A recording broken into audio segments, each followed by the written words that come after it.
Assalamualaikum warahmatullahi wabarakatuh. Alhamdulillah, thumma alhamdulillah, wa ma taufiqi wa i'tisami illa billah, alaika tawakkaltu wa ilaika unib. Alhamdulillahil khail, ya ayyuhalladzina amanu kutiba alaikumus shiyam kama kutiba alal ladzina min qablikum la'allakum tattaqun.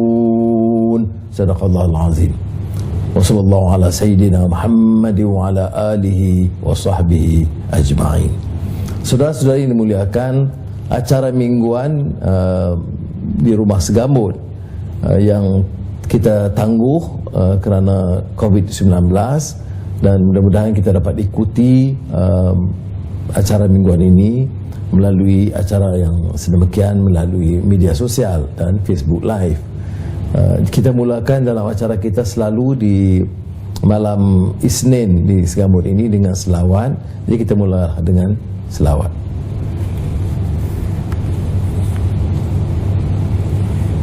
Allahumma salli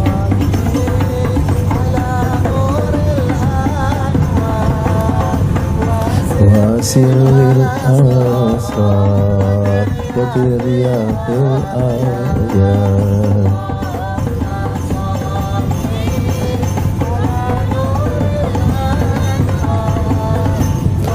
wasilil asrar wa tiryaqil ayat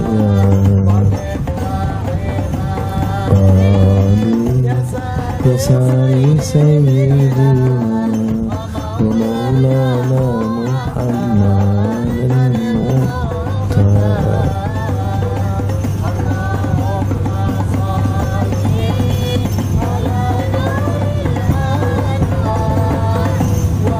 واسر الأسرار وترياق الآيات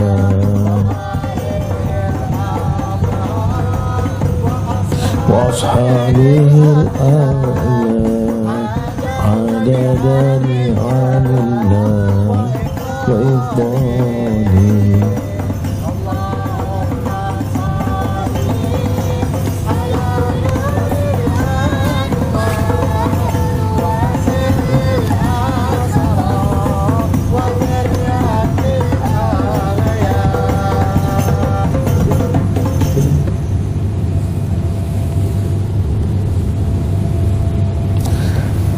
Baik, kita dalam beberapa hari lagi akan bersama menjayakan amalan Ramadan dan selalunya mendoakan kepada Allah SWT mudah-mudahan dalam keadaan sehat, mampu menyempurnakan, walaupun ada beberapa kekangan yang biasa kita lakukan sejak kecil, solat tarawih di masjid, solat sahur ramai-ramai, dan kadang-kadang ziarah menziarahi, semua itu dapat terbatal dengan sendirinya. Saya ada kabaran dari Masjid Mekah Madinah pun tidak ada tarawih jemaah di masjid. Jadi kita juga nampak ada kekangan itu, walaupun kadang-kadang boleh dibuat secara terbatas, tapi kita boleh teruskan di rumah supaya amalan itu lebih tekun, kerana pekerjaan di luar itu dah terbatas. Selalu kalau saya biasa umpamanya dalam menghadapi Ramadan ini, mula dengan mengulangi bab kecil Ramadan dalam karya ulung besar Hujjatul Islam Imam Al-Ghazali dalam Ihya Ulumuddin. Jadi dalam bab puasa ini diletakkan beberapa kategori, itu sekadar pengingatan kepada kita. Kerana puasa ini kita amalkan yang kita tahu, ya, menahan dari lapar dan dahaga, dan beberapa kegiatan yang tidak dibolehkan waktu siang hari dan dibolehkan waktu malam hari. Tetapi Al-Imam Al-Ghazali dalam Ihya Ulumuddin memang meletakkan 3 kategori yang selalu ustaz-ustaz dalam tazkirah pengajaran kita mengingatkan kita. So ini ada hubungan dengan la'allakum tattaqun, ya, bahawa darjat yang nak dicapai itu darjat ketakwaan kepada Allah Taala. Ada yang katakan ini untuk diet, untuk sihat, tak apalah, itu semua tempelan dan sampingan. Tetapi kita tahu bahawa puasa awam kategori pertama. Ini puasa sekadar tahan lulus dahaga, lapar, tetapi tidak lebih dari itu. Tidak ada nilai kerohanian, spiritualnya, ya. Yang kedua, puasa khawas, iaitu sampai ke telinga, mata, mulut, itu lidah menghalang dari kemungkaran. Itu khawas. Jadi pertama awam, kedua khawas. Tetapi yang paling cuba ditekankan dalam karya Imam Al-Ghazali, peringatan kepada kita supaya mengangkat darjat itu, puasa ke darjat ketakwaan Allah SWT, supaya niat kita, perasaan kita, akal budi kita, akhlak kita itu dapat ditingkatkan sendiri sehingga dapat melepaskan hati minda daripada sangkaan dan fikiran buruk. Ini disebut puasa khawas al-khawas. Jadi apakah percobaan kita? Pertamanya tentunya nak capai tahap yang kedua, ya, dan kemudian dengan ibadah dan amal kita itu meningkat ke peringkat yang ketiga. Kesempatan ini juga saya rojok juga kepada tafsir Al-Munir. Tafsir Al-Munir ini karya Profesor Dr. Wahbah Az-Zuhaili, ulama dari Syria terkenal, pernah juga berkunjung ke Malaysia. Jadi tafsir itu berjudul At-Tafsir Al-Munir fil Aqidah wa Syariah wal Manhaj. Tapi dalam bab puasa ini dikaitkan terutama dalam surah Al-Baqarah ayat 188 yang beliau kaitkan dengan 187 yang hubungan antara ayat ini dengan puasa Ramadan, dan saya akan terangkan apa yang dimaksudkan oleh Syekh Wahbah Az-Zuhaili, ya. Bismillahirrahmanirrahim. Wala ta'kulu amwalakum bainakum bil batil wa tud'alu biha ilal hukam lita'kulu fariqam min amwalin nas wa antum ta'lamun. Sadaqallahul azim. Janganlah kamu makan harta di antara kamu dengan jalan yang batil, dan yang kamu menyuap dengan harta itu pada para hakim dengan maksud kamu dapat makan sebahagian dari harta orang lain dengan jalan dosa padahal kamu mengetahui.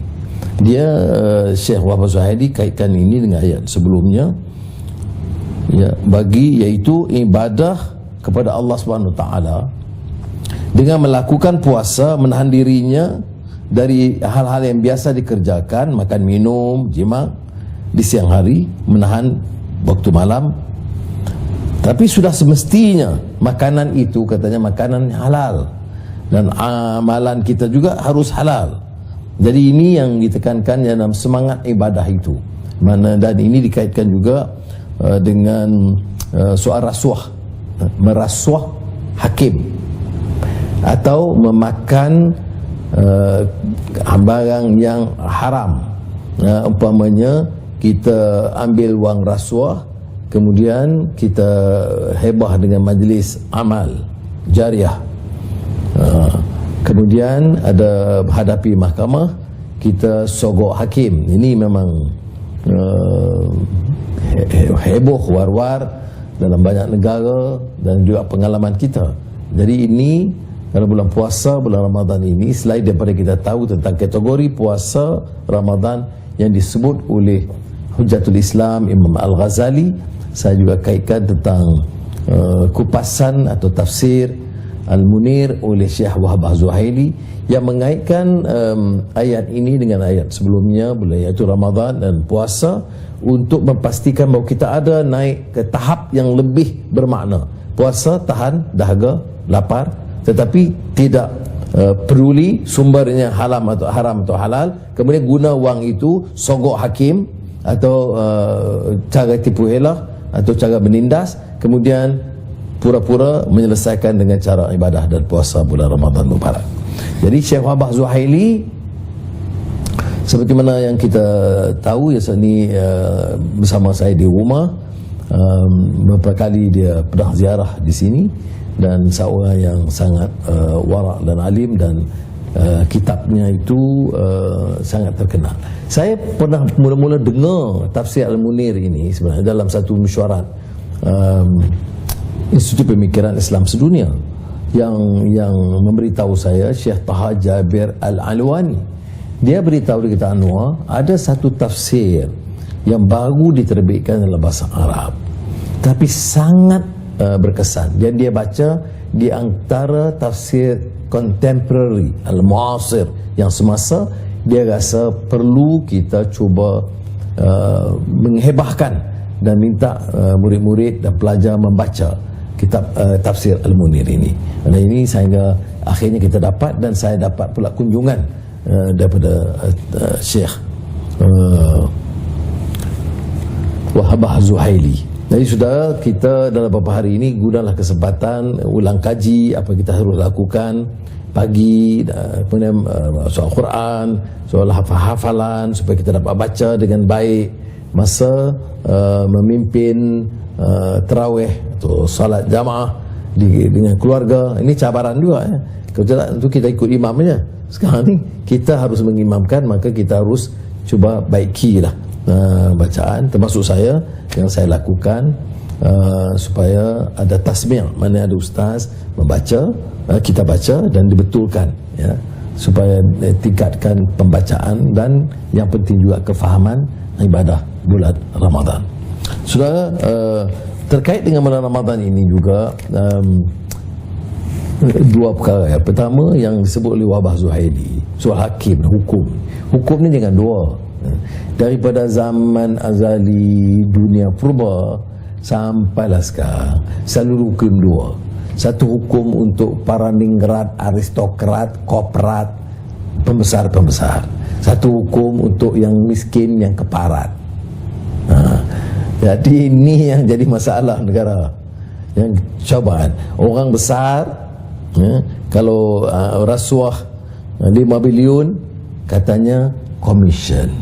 Orang kecil kalau rasuahnya RM5 katanya corruption. Dia menterdarah yang sama hukumnya. Tetapi kita harus peringatkan supaya orang kita cerdas. Ini yang dikatakan kecerdasan ya, kecerdasan rakyat memikir dan memahami. Kalau tidak jadi orang Pinang kata dia jadi bengong, ikut je, ikut hang kata lah, betul lah, siapa yang ketua dia ikut. Akhirnya itu kita ada dua hukum. Dua hukum untuk orang kaya, orang besar, korporat dan ningrat dan aristokrat dan kepala. Dan keduanya dianggap yang bawah, yang miskin keparat ni tak boleh. Kita kena juga satu hukum. Melanggar perintah COVID-19 pun kalau tanya saya ni, yalah tak payahlah berat sangat, tapi hukum ringan pun ringan lah, ringan bagi orang besar, ringan bagi orang miskin. Ini kalau kita baca tadi ulasan tentang rasuah dan sogokan, rasuah pelbagai cara lah, penguasaannya, pelaksanaannya dan para hakimnya. Mudah-mudahan kita dapat peringatan. Yang keduanya tentang bazar Ramadan. Ini saya bimbang perkara ini sebab begini, orang dah bayar. Orang kami di utara kita bayar cengkram ni deposit. Saya pun tak faham mengapa nak guna perkataan deposit daripada perkataan cengkeram. Dah ada. Kalau saya kata dia dah bayar cengkram, dah bayar, kemudian batal. Kemudian sudah tahu di beberapa tempat pula selain daripada deposit yang sah ini, ada juga ejen politik di bawahnya, kutip ini. Saya masa di penjara Sungai Buloh, ada staf penjara berkatakan kita kena bayar begitu begini. Jadi saya terus sampaikan nota kepada Menteri Besar, hentikan amalan seperti ini. Kadang-kadang kita tidak tahu. Dia ada bayaran kepada majlis. Di samping itu ada pula ejen yang menjadi pembawa, bayar lagi. Sekarang dibatalkan. Jadi ada pandangan yang mengatakan kalau satu petak lot itu ada yang kata RM2,000, ada tengok keadaannya lah. Tetapi mana jutaan ringgit. Jadi kena pulang balik lah. Ini salahnya, pulang balik ke wang deposit itu mesti pulang balik. Orang tu dah lah susah, modal dah hilang, deposit dah bagi, wang tu tak boleh. Dia kena bagi balik. Yang saya tahu sekarang ini, Selangor, mungkin Majlis Perbandaran Subang Jaya, Majlis Perbandaran Kuala Langat, di antara lain yang saya telah baca, yang telah bayar balik deposit ataupun bersetuju untuk bayar balik. Bagi saya, wajib bayar balik semua. Keduanya tentang bazar Ramadan ini, jangan kita hentikan begitu saja. Mesti ada alternatifnya. Ini pendapatan bagi rakyat, pendapatan kecil ya, itu bermakna sekali. Jadi sama ada online, sama ada cara pukal, cara apa, kena fikirlah. Dah jadi pemerintah ni, dia kena tolong fikir lebih daripada biasa. Yang maknanya, apakah dengan cara online, adalah cara pukal, adalah cara-caranya. Tak payahlah pakai jentera yang besar, yang peringkat antarabangsa dan nasional. Guna jentera-jentera kecil, kampung, yang boleh dilakukan ya. Dan saya tahu di peringkat bawah ini, walaupun saya setuju pengumuman kerajaan terakhir yang menyatakan benarkan badan-badan sukarela dan kebajikan di peringkat kawasan dan kampung bergerak. Itu satu keputusan yang baik yang dibuat oleh kerajaan, kerana daripada awal kita kata tak boleh nak pakai daftar apa semua, tak boleh. Sebab yang buat kerja di bawah ini banyak, dia lebih tahu di bawah. Kalau ikut kerangka di atas tu lain. Jadi itu yang kedua. Saya juga dapat untuk malam ini, walaupun kita tak jawab soalan-soalan yang banyak, tapi sekadar kerana ada yang bimbang ya, sewa premis kerajaan itu boleh ditangguhkan. Bagaimana sewa swasta, kedai swasta, kedai dah tutup, tak jalan, sewa kena bayar. Jadi mesti ada rencana perundingan supaya dapat ditahan, ditangguh sehingga perniagaan itu beroperasi. Jadi inilah jawapan saya untuk soalan itu. Tadi saya juga telah mengambil kesempatan membuat suatu ulasan buku. Buku ini oleh seorang ahli ekonomi India, Raghuram Rajan, The Third Pillar, How Markets and the State Leave the Community Behind. Ya. Dia kata janganlah kita, ini penting masyarakat. Saya tengok kadang-kadang netizen ni dia yang tak mau fikir langsung ya. Sekarang sokong-sokong, kalau hentam, cerca-cerca, tak usahlah ya. Ini saya kupas buku penting. Setuju tak setuju tak apa, baca dulu ya. Kerana dia tekankan peranan masyarakat itu penting. Ini kita serah seluruh masa depan ni apa Menteri Ekonomi ke Menteri Keuangan kata, kerajaan kata. Kemudian kerajaan pula dengar golongan korporat yang besar. Jadi kata dia, nexus, kaitan di antara kelompok berkuasa dan kaya itu terlalu kukuh. Ini seperti di Amerika Syarikat yang disebut Capitol Hill dari Presiden dan Senate dan penguasa dengan Wall Street. Jadi dua ini gabung, keputusan mereka itu mengesankan, dilaksanakan, tetapi bagi rakyat, masyarakat terbanyak itu akan terombang-ambing kerana kepentingan mereka itu paling sedikit dipedulikan. Jadi dalam amalan kita, sebab itu dalam institusi Islam umpamanya, dia ada yang disebut tawa'iyah, kesedaran. Dia bangkitkan kesedaran. Dakwah itu apa? Dakwah itu bukan dakwah kerajaan, bukan dakwah jabatan, bukan dakwah satu dua tok guru. Dakwah ini dakwah menyeluruh bagi masyarakat supaya membuka minda dia. Tujuan dakwah itu membuka minda supaya boleh berfikir, boleh menegur, boleh terima teguran. Bukan umpamanya jadi pula guna saja dakwah itu Islam, tapi bahan kecaman dan tutup minda. Tak boleh fikir langsung dah. Tak. Ini pandangan dia. Jangan bincang, tak boleh. Begitu juga dalam ekonomi. Jadi dalam third pillar ini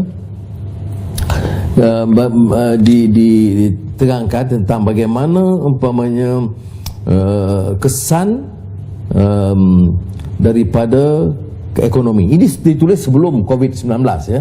Tetapi katanya bagaimana kepentingan golongan miskin yang hilang tempat tinggal, yang muflis, yang banyak menghadapi gejala sosial lain, tanyalah semua. Keganasan rumah tangga, alkohol, masalah perjudian, masalah arak, masalah dadah, semuanya kalau tengok kategori yang paling miskin. Pengalaman saya di Sungai Buloh, kalau tengok yang duduk, yang masuk penjara itu, ya, 70-80%, mungkin lebih 90% itu kategori paling miskin. Ya, dia hadapi masalah.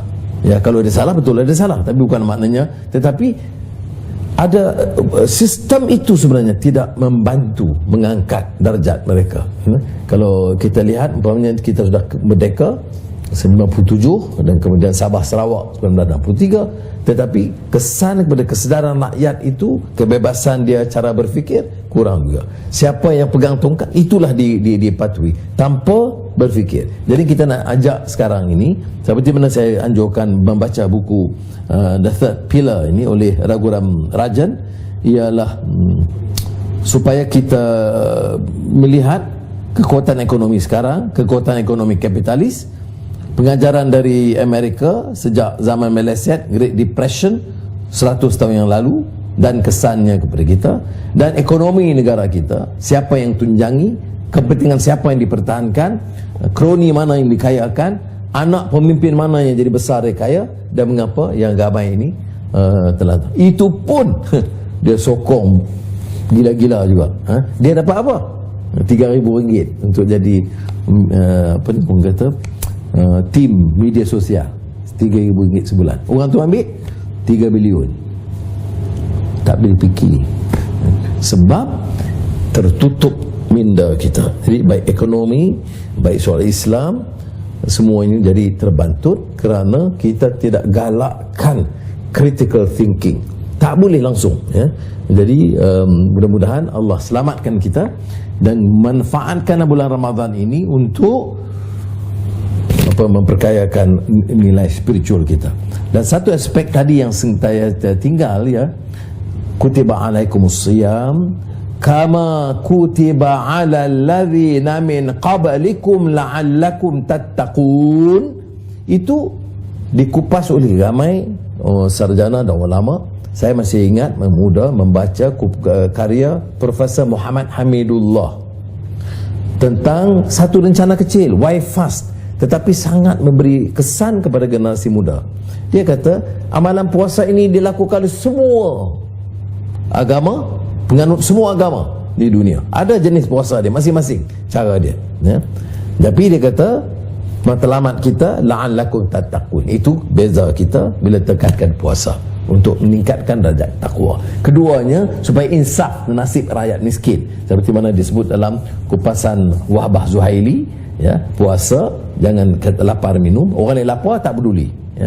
Puasa kita tahu susah lapar, tapi bila buka puasa jenuh sebab melimpah kuih, muih dan makan minum, tak peduli tentang jiran, tetangga atau qaryah yang miskin. Jadi kesan tidak ada. Jadi dia tidak translate, tidak menterjemahkan amalan itu dan tidak dihayati supaya dia fahami. Ya. Puasa, semua orang puasa sungguh-sungguh, kita tak boleh pertikai, ya, tetapi kesannya kata Hamidullah itu, iaitu dia tak timbul kesedaran. Bagaimana orang boleh puasa tak peduli nasib orang susah? Dia boleh punggah kekayaan, curi ke, rompak ke, atau kaya dengan menyalahguna kuasa sebagainya, tapi puasa juga. Orang susah, padahal dia diminta puasa, lapar ni, tak makan. Baik, itu satu. Keduanya, ini message universal untuk appreciate bahawa puasa dan amalan puasa ini diperintahkan kepada kamu, dan kutiba alaikumusiyam kama kutiba alal ladzina min qablikum, dan sebelum kamu, kaum sebelum kamu Allah perintahkan puasa. Dia ada juga, dia punya kesinambungan di antara umat terdahulu yang mengamalkan puasa. Jadi dia ada that universal message Islam tentang puasa. Jadi kalau kawan kita bukan Islam tanya puasa, yang kata dia jangan heran sangat, sebab ini ada dalam semua amalan agama, dan ini disebut dalam Al-Quran. Dan keduanya tentu bentuk puasa kita itu berbeza kerana ikut syariat yang ditetapkan oleh Muhammad sallallahu alaihi wasallam.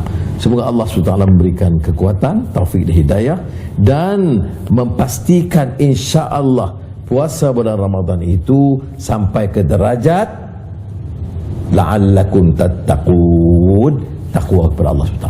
Assalamualaikum warahmatullahi wabarakatuh.